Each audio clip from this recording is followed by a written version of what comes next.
Assalamualaikum warahmatullahi wabarakatuh, kawan-kawan. Jom kita dengar tazkirah. Daripada Abi Hurairah radhiyallahu an. Kata dia, satu orang suruh kata dekat Nabi sallallahu alaihi wasallam.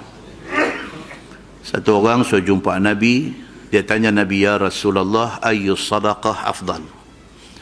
Dia mai jumpa Nabi, dia kata, ya Rasulullah, sedekah yang macam manakah yang paling afdal? Kata Nabi, anta saddaqa wa anta sahih. Nabi kata sedekah paling besar pahala ialah apabila kita tengah sihat, kita bagi sedekah. Tengah sihat, tengah tak sangka kita nak mati ni. Pasal apa tuan-tuan? Pasal manusia ni bila dia sakit, bila dekat nak mati, masa tu teringat nak buat baik macam-macam. Tapi masa sihat, lupa Allah. Lupa Allah. Jadi masa tengah sihat tu, dia tak lupa kepada Allah. Dia ingat Allah dan dia bersedekah. Nabi kata sedekah yang paling bagus ialah sedekah ketika kita tengah sihat. Tak ada ingat kata nak mati, tengah sihat. Muslimin dan muslimat dirahmati Allah sekalian. Dalam hadis Nabi kata apa? Nabi kata sedekah paling afdal ialah sedekah ketika kita rasa kita tengah sihat. Harisun. Kita sedekah ketika kita ni satu orang yang cermat. Cermat ni maksudnya belanja cukup cermat. Di waktu manusia ni haris, dia ni cermat. Dalam pada cermat tu, bab sedekah dia boleh jalan. Ini bagus. Dia cermat bab bateri telefon, dia cermat bab apa ni, wifi, data, apa dia cermat. Tapi tang infak, tang sedekah jalan cantik. Ini Nabi kata bagus. Ta'mulul ghina. Orang tu sedekah ketika dia duk pasang angan-angan nak jadi kaya.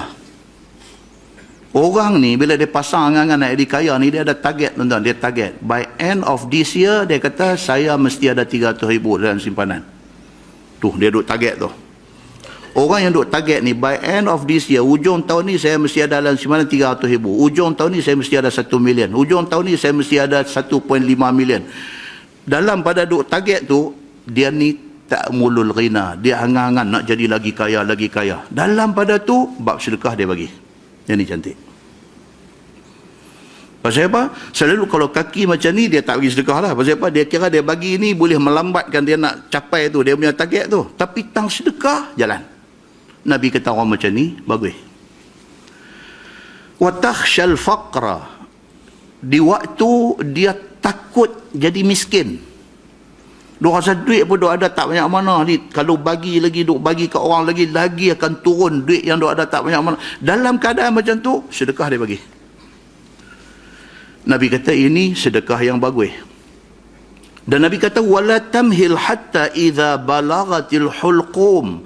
Kalau ada teringat nak sedekah, nak infak pada jalan Allah, jangan duk tangguh sampai nyawa sudah sampai di halqum. Dah sampai nyawa nak terlucuk keluar dah, masa tu baru teringat nak bagi sedekah. Nabi kata tak mau dah. Qulta li fulan kadza wa li fulan kadza. Masa tu ni nyawa duk nak terkeluar dah, masa nyawa duk di gar-garah, orang Arab kata ni. Masa tu baru duk pesan tinggal, duk gamit-gamit anak tunjuk kat siapa kan. Bagi dah 3,000. 3 berapa ayah? 3,000. Nyawa dah sampai tahun ni lah, baru duk ingat nak bagi kau ni. Nabi kata apa? Wa qad kana li fulan. Memang pada waktu itu harta tu bukan hak hang dah, memang nak jadi hak orang lain dah. Nak jadi pesaka dah. Bagi pun tak ada dah masa tu, nyawa sudah digar-garah. Nabi kata jangan sampai macam tu. Dah sampai macam tu, baru nak buat kebaikan, baru nak sedekah, baru nak infak, sudah terlewat. Tuan hari jemaat, imam duk baca surah Al-Munafiqun ayat 10-11. Ayat 10, ayat 11. A'udzubillahi minasyaitanirrajim. Wa anfiqu mimma razaqnakum min qabli an ya'tiya ahadakumul maut fayaqul rabbi laula akhartani ila ajalin qarib fa as-saddaqa wa akum minas salihin. Ni jemaat, tu iman duk baca ayat ni. Tuhan kata wa anfiqu mimma razaqnakum, nafkahkanlah apa yang Allah bagi rezeki dekat kamu. Min qabli an ya'tiya ahadakumul maut, sebelum maut mai kat kamu. Nak sedekah, nak bagi, nak tolong orang sebelum mai saat kematian. Fayaqul, Tuhan bagi tahu dah benda yang semua kita akan lalu. Bila malaikat dah mai cegat depan kita, bila malaikat maut dah mai berdiri depan kita, bila malaikat dah pegang nyawa kita nak tarik dah, fayaqul, pada masa tu manusia akan kata, rabbi laula akhartani ila ajalin qarib. Kita tak dengar, tapi Allah bagi tahu kat kita dalam Quran. Semua manusia sama. Bila malaikat dah mai bercegat berdiri di depan dia, bila dah nak pegang nyawa nak tarik keluar, pada masa tu manusia kata, rabbi laula akhartani ila ajalin qarib. Dia kata, ya Allah, ya Tuhan, bagi sat tempoh masa, sat saja, ajal qarib, tempoh yang dekat.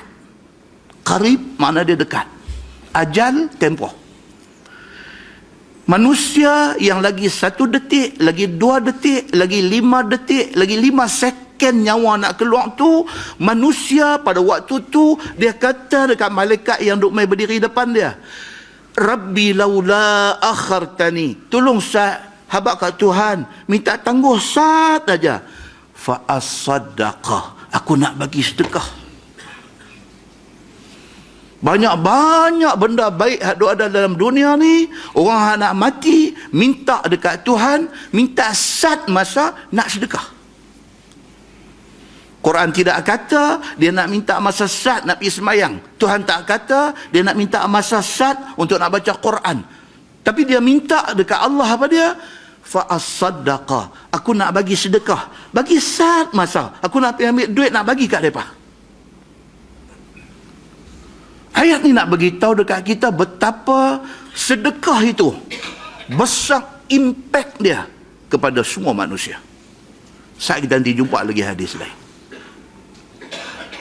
Dalam banyak-banyak khairat, kebaikan, dia boleh pinpoint yang tu saja. Dia boleh ambil fa-as-sadaqah, aku nak bagi sedekah, wa akum minas salihin, dan aku nak jadi kalangan orang yang baik-baik. Tuhan jawab dalam ayat sebelah, walan yuakhirallahu nafsan idza jaa ajaluha. No. Tidak sekali-kali Allah akan bagi tempoh walau 1 second apabila tiba masa dia. Dalam bahasa Arab, bila dia sumpah dengan lan, lam nun, lan muabbad, dia kata selama-lama. Tidak ada satu manusia pun yang Allah bagi dekat dia 1 peluang tangguh kat dia seminit. Misal tak ada. Walan yuakhirallahu nafsan. Sekali-kali Allah tidak akan bagi tangguh kepada satu manusia idza jaa ajaluha, apabila sampai ajal dia. Wallahu khabirum bima ta'malun. Allah Maha mengetahui apa yang kamu buat.